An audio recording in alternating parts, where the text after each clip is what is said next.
Hello students, I am going to continue with the chapter Human Reproduction. In the last two sessions, we had discussed about male and female reproductive systems and gametogenesis. The gametogenesis in males can be called as spermatogenesis and that in females can be called as oogenesis. What are the events that are happening after the gametogenesis that we will discuss in this session? Testes produce sperms. The sperms released from the seminiferous tubules of the testis are transported by the accessory ducts. The secretions of epididymis, vas deferens, seminal vesicle, and prostrate are essential for maturation and motility of sperms. The seminal plasma along with the sperms constitute semen. During copulation, semen is released by the penis into the vagina. The process is called as insemination. The motile sperms swim rapidly, pass through the cervix, enter into the uterus, and finally reach the junction of isthmus and ampulla of the fallopian tube. The ovum released by the ovary is also transported to the ampullary isthmic junction where fertilization takes place. Fertilization can only occur if the ovum and sperms are transported simultaneously to the ampullary isthmic junction. This is the reason why not all copulations lead to fertilization and pregnancy.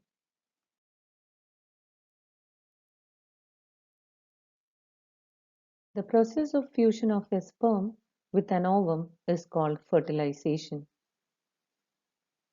Let's watch this video.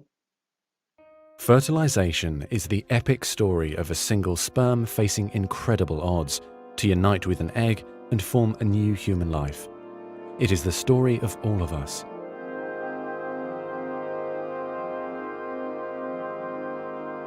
During sexual intercourse, about 300 million sperm enter the vagina.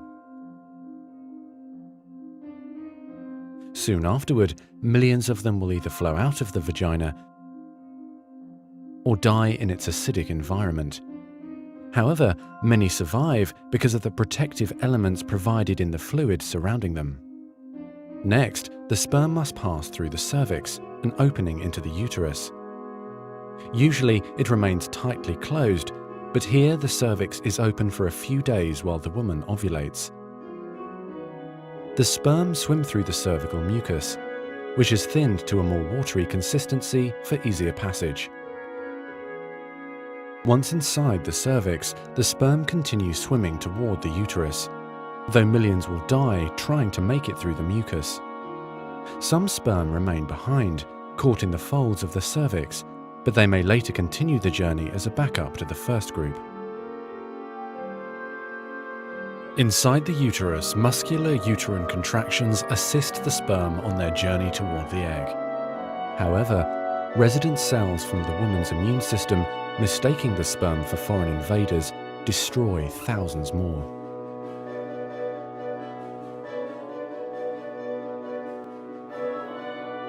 Next, half the sperm head for the empty fallopian tube, while the other half swim toward the tube containing the unfertilized egg. Now, only a few thousand remain. Inside the fallopian tube, tiny cilia push the egg toward the uterus. To continue, the sperm must surge against this motion to reach the egg. Some sperm get trapped in the cilia and die. During this part of the journey, chemicals in the reproductive tract cause the membranes covering the heads of the sperm to change. As a result, the sperm become hyperactive, swimming harder and faster toward their destination. At long last, the sperm reach the egg. Only a few dozen of the original 300 million sperm remain. The egg is covered with a layer of cells called the corona radiata. The sperm must push through this layer to reach the outer layer of the egg, the zona pellucida. When sperm reach the zona pellucida, they attach to specialized sperm receptors on the surface, which triggers their acrosomes to release digestive enzymes, enabling the sperm to burrow into the layer.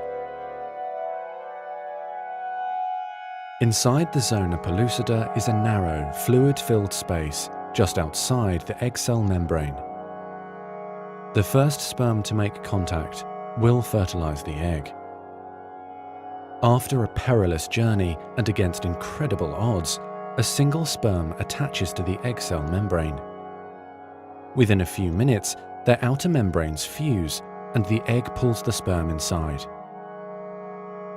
This event causes changes in the egg membrane that prevent other sperm from attaching to it.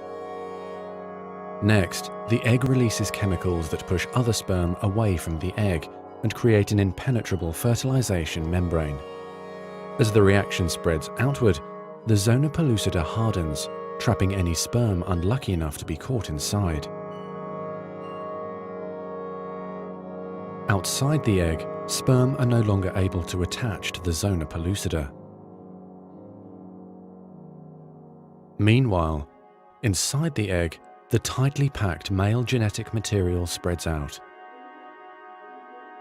A new membrane forms around the genetic material, creating the male pronucleus. Inside, the genetic material reforms into 23 chromosomes. The female genetic material, awakened by the fusion of the sperm with the egg, finishes dividing, resulting in the female pronucleus, which also contains 23 chromosomes. As the male and female pronuclei form, spiderweb-like threads, called microtubules, pull them toward each other. The two sets of chromosomes join together, completing the process of fertilization. At this moment, a unique genetic code arises, instantly determining gender, hair color, eye color, and hundreds of other characteristics. This new single cell, the zygote, is the beginning of a new human being. And now the cilia in the fallopian tube gently sweep the zygote toward the uterus, where he or she will implant in the rich uterine lining, growing and maturing for the next 9 months until ready for birth. The sex determination of the baby is done at this stage itself. As you all have learned, the chromosome pattern in the human female is XX and that in the male is XY. Therefore, all the haploid gametes produced by the female have the sex chromosome X, whereas in the male gametes, the sex chromosome could be either X or Y. Hence, 50% of sperms carry X chromosome, while the other 50% carry Y chromosome. After fusion of the male and female gametes, the zygote would carry either XX or XY depending on whether the sperm carrying X or Y fertilized the ovum. The zygote carrying XX would develop into a female baby, while XY would form male baby. That is why scientifically it is correct to say that the sex of the baby is determined by the father, not by the mother. Let's see what happened to the zygote. The mitotic division starts as the zygote moves through the isthmus of the oviduct called cleavage towards the uterus. Zygote divide into 2, 4, 8 and 16 daughter cells called as blastomeres. The embryo with 8 to 16 blastomeres is called a morula. The morula continues to divide and transforms into blastocyst as it moves further into the uterus. The blastomeres in the blastocyst are arranged into an outer layer called trophoblast and an inner group of cells attached to the trophoblast called the inner cell mass. The trophoblast layer then gets attached to the endometrium and the inner cell mass gets differentiated as the embryo. After attachment, the uterine cells divide rapidly and covers the blastocyst. As a result, the blastocyst becomes embedded in the endometrium of the uterus.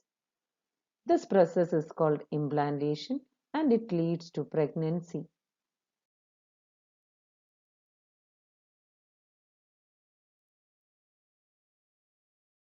After implantation, finger-like projections appear on the trophoblast called chorionic villi, which are surrounded by the uterine tissue and maternal blood. The villi and uterine tissue become interdigitated with each other and jointly form a structural and functional unit called placenta between developing embryo and maternal body. The placenta facilitate the supply of oxygen and nutrients to the embryo and also removal of carbon dioxide and excretory waste materials produced by the embryo. The placenta is connected to the embryo through an umbilical cord which helps in the transport of substances to and from the embryo.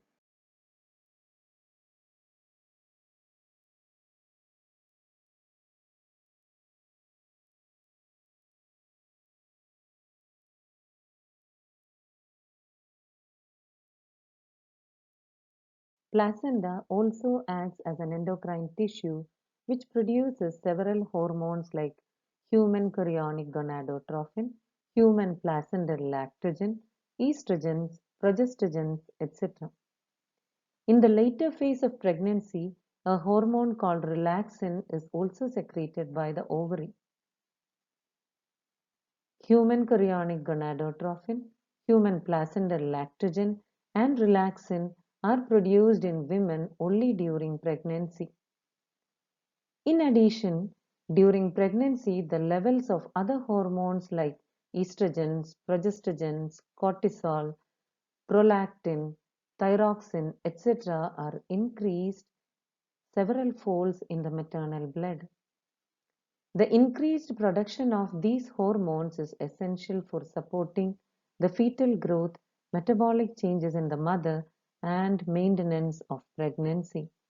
Immediately after implantation, the inner cell mass differentiates into an outer layer called ectoderm and an inner layer called endoderm.